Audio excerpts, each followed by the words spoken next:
Hello, Chris LeSueur with the Preferred Experience Podcast. This is episode 51 with Andy Greenwood today, Coach Andy Greenwood. We just finished a workout. It's about 6-ish in the morning on Monday. This Monday. Happy Monday. We'll put this one out this week on Wednesday, but for now it's Monday, and nice. We'll have a good time sharing a couple things today. So brought Andy on today. Soon we are going to be doing a gymnastics seminar. We're still working on the exact date. Cool. Hopefully we'll be able to post that when we post this Wednesday. We'll figure that out. Sounds great. So brought you on and thought we'd get to know you a little bit better, help the members and those checking us out get to know you better and kind of know your background a little more. Awesome. And what got you started in CrossFit? Is there a backstory? There is a backstory. I started some general strength training just because I was weak and wanted to get better. So it was like in the gym, bench press, curls, leg curls, etc. with a friend of mine. Got started, went to go hang out with some brothers, and they were all doing CrossFit, and we love to compete when we're together. So whether it's throwing a rock or running fast or whatever, and they kicked my butt. Yeah. And I was like, no, we're not going to do that. And I asked them what they were doing, and they said CrossFit. So I said, I'm going to find CrossFit. So yeah, that's cool. That's the short version. In St. George? Salt Lake. Salt Lake, okay. Yeah. Up in Utah? Yeah, Salt Lake City.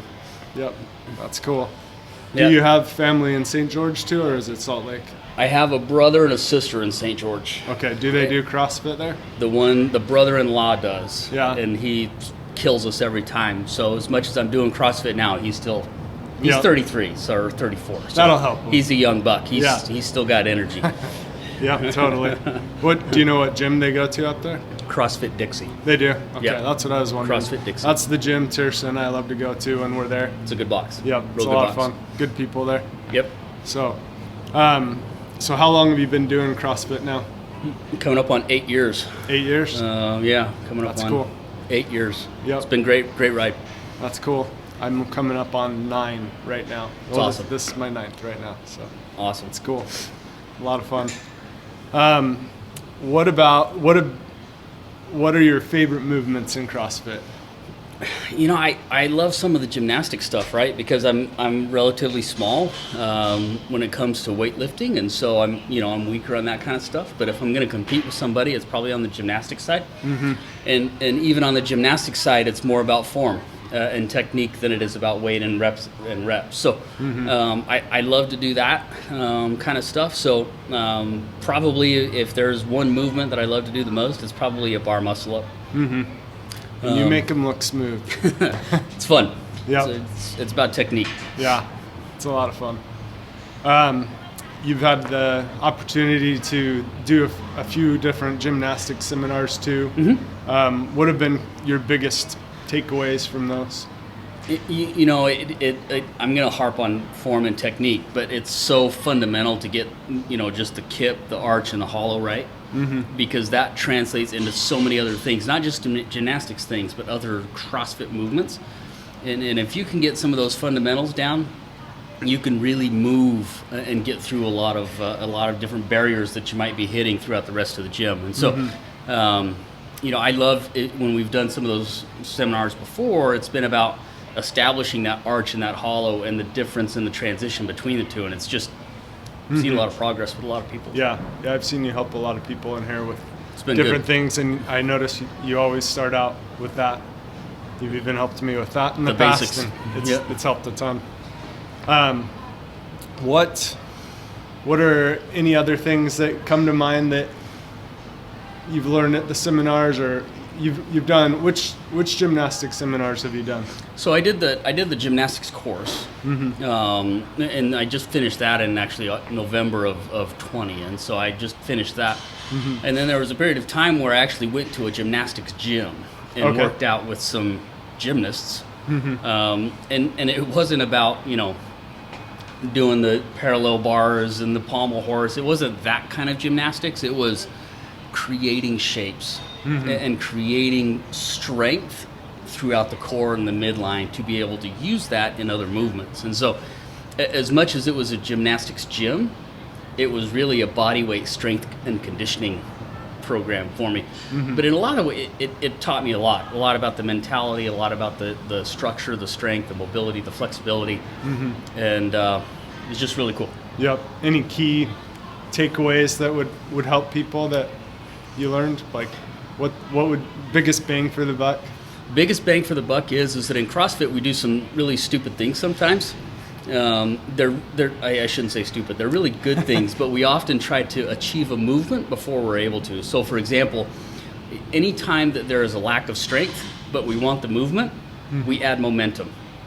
And so if you don't have the strength and you add momentum, you can say, yeah, I got that skill. For example, if you don't have the strength to close with a straight arm in order to get a muscle up and get on top of the bar, you introduce momentum. And so you start swinging and swinging and swinging, and then you eventually, you do get up on top of the bar, but I think you're increasing your risk factor, right? Your risk profile, whether it's in the shoulders and trying to put momentum on the shoulders before they're strong enough in order to achieve that.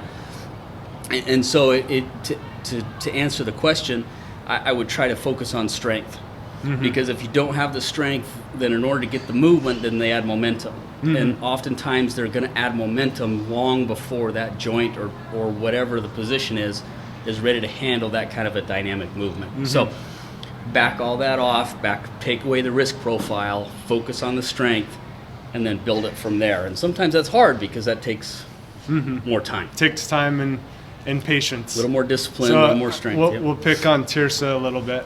Okay. So I know you've been helping Tirsa with her bar muscle up, and she really wants to get her ring muscle up. Yep. And she has a bar muscle up, but she really has that momentum. As you're saying that, I was thinking about Tirsa and how she really moves forward. Yeah. And honestly, she does better than me on that. Well, but it's been cool to see the things that you're helping her with. So the focus for her to slow her down has been more hollow, arch. Yep. You tell me if I'm missing it. No, you're doing great. A lot of lats. A lot of lats, right? I mean, you've got triceps. In that bar muscle up, we'll talk about that one specifically. It's more about a straight arm closure than a pull to the bar, right? And so you'll see a lot of athletes, they get swinging and they say, oh, you got to pull. And so they get almost above the bar, then they pull the bar, and then they start chicken winging up, and then they chicken wing this one up, and they get it up, and then everybody applauds, and everybody says, you got your bar muscle up. And that's true. You are on top of the bar. That's not an inaccurate statement, but I would suggest that there's more efficient, less risky ways to do that. Yep. Yeah, when I watch you do a bar muscle up, it's like just so smooth. I work on it. Yeah, you do work on it a lot. When I've done a bar muscle up, when I do it, it is like jarring. So I know I have some areas to improve in that area. And that's the fun part about CrossFit is I don't believe we will ever reach there. No, you can't. You even watch the pros and they're still working on something. So it's a lot of fun. Love it. Any other things come to mind today that I harp on strength, right? Whether it's a ring muscle up or even some of the basic stuff like a handstand push-up, right? And so we want that handstand push-up, and so we introduce the kip, right? There's nothing wrong with a kipping handstand push-up, but if you're not ready to carry your body weight overhead, I would stop, and I would focus on that shoulder press and that midline stabilization with weight over your head, specifically your body weight. And so if you're not in a position to press your body weight overhead, probably wouldn't recommend handstand push-ups just yet. Yep. I would back it back down. I would focus on strength. I would focus on form. If you want handstand push-ups, we'll tell you how to do that and tell you how to do that effectively, efficiently, and lowering the risk profile as much as you can, right? It's about hand position relative to head position. And so you'll find that I'm extremely conservative when it comes to these movements where, I've been doing it for 8 years, and my first year in CrossFit, I had to have the next movement or I had to have the next skill. Totally. And so I got it. Weight. More weight, right? And then you're fighting little injuries. Right. Just, it doesn't take much to, work on a shoulder really good or a low back or, just to do something stupid, and then you end up nursing an injury. And so you'll find me to be very conservative, very risk averse when it comes to some of these movements, because to me it's about the long term. Totally. It's not about the short term, right? Trying to do CrossFit for 8 years, I hope to be able to do something really active for the next 8 years. Yep. And certainly hope that that's CrossFit. And but this is about the long term for me. This is not about next week or the next PR or something. Yeah.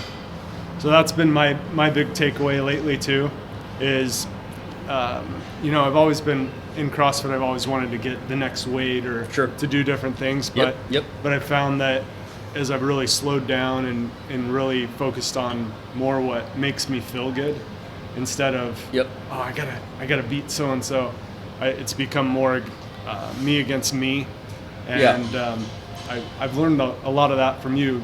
Andy and I get to work out together often, so, and push each other. Love it. So similar age, same age, and old. Yeah, maybe in CrossFit, but not really. There you go. I like that. That's better. So it's been fun to be able to do that with you and learn different things from you, and not feel that shame when you slow down or you lower a weight a little bit. Last week we were working on overhead squats, and in the past I've done a lot more weight. But I bet it wasn't as good a form. And so we're working on improving that, and I feel like it's really helping a lot. There's a level of maturity that you have to get to, right? Not just in life, but in CrossFit. And dropping that ego. Lose the ego. Makes a huge difference. Have to. So, any other things, words of wisdom today? Keep trucking, man. Man, you got to keep going. It's all about the long haul. Stay in it. It's long haul. It's okay to drop a weight. It's okay to slow down.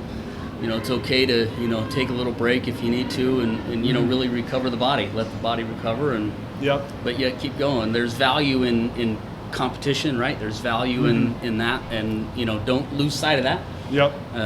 But keep going. That's awesome. Well, thanks for being here today and sharing it and battling the cold this morning out here. It's good stuff. And well, have a great week, everyone. Thanks for being here. See you. Take care. Slow it down. Do your best. Work on recovery. Focus on the long haul, and you'll have your best life and best physical body. It'll be really good. Thanks a lot. We'll see you.